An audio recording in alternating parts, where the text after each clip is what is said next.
trim, but you know, it's okay. It's okay. All right, I got it. Thank you. So how I drove my ex crazy. Oh my gosh, you guys might be thinking, ooh, what kind of interesting things is Min gonna talk about himself today? We're gonna be honest, title's a little bit clickbaity, so you get your attention. But I do want to ask everyone here a question. What is the number one thing you think is the reason that most relationships or marriages end? Lack of Miscommunication. Oh gosh, you got it. Right there. According to Psychology Today, communication, 65% of the reason why marriages or relationships end. So today actually I'm going to talk about communication. More specifically, communication styles. And this is a project of mine in Toastmasters Base Camp of Effective Communication. That's called Understanding Your Communication Style.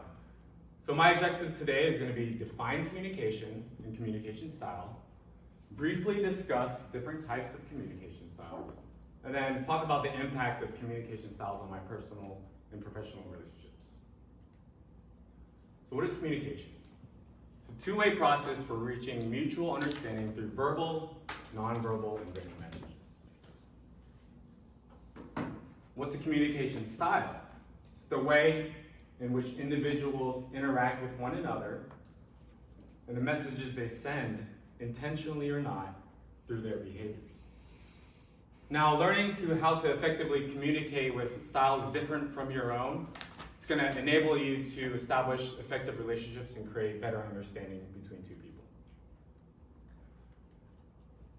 Now, what are the types of communication styles? So there's a questionnaire on the website. There's a 11 or 12 question assessment which you can fill out, answer them, and then it'll give you the 4 types. So there's going to be initiating, direct, analytical, and supportive. So after you do this questionnaire, it ranks them on which one you're more dominant in. Now there's no correct communication style, they're all useful depending on the situation. But for me, I score the highest in the initiating. So for the 4 communication styles, probably best that you use them synergistically with each other, that way you come with the best outcome.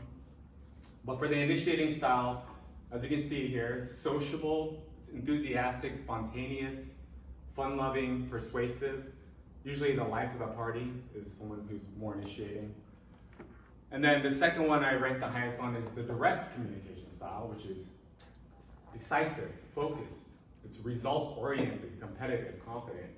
People that have this style like to be direct and to the point. Now there's the analytical style, which I scored a 2 on. It's precise, exact, logical, cautious, systematic. People that are more dominant with this style, like facts and figures, are more perfectionists. Yes. And then the last but not least is the supportive one, which I scored the lowest on, and it's how I made my ex crazy, basically. And as you can see in this picture, she's not in there, but she's off to the left a little bit. And then she's crying because, you know, I'm giving more support to this tree than her. So. But no, this is more of a, you know, calm, steady, sincere, gentle. Gentle, that's what I needed to be. More patient, cooperative, and sympathetic, empathetic. So the impact of these communication styles on my personal relationships. So for me, being more of an initiating style, I think it has had a positive impact on me making friends, especially with strangers. I feel like people are more open to you when you're kind of sociable and you're enthusiastic and you're charismatic. People respond very well to that. I think it's helped me develop friendships. Now, for long-term relationships, since the communication style of being supportive was my least, it's definitely one of the reasons why I drove my ex crazy, and this has been confirmed already by her. Yeah.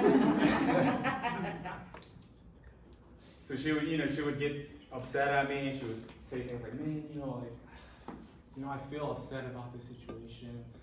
And me being more direct and analytical, logically it doesn't make sense to be upset. Like 4 + 4 = 8. Honestly, that's not what she wanted to hear. She wanted me to just, be with her and her feelings and kind of be supportive. Now, the impact on my professional relationships, for work, since I'm a pharmacist, my patients react better with a supportive style and an initiating style. They feel more cared for and comfortable. My superiors, they're more analytical and direct. They like numbers and me being efficient.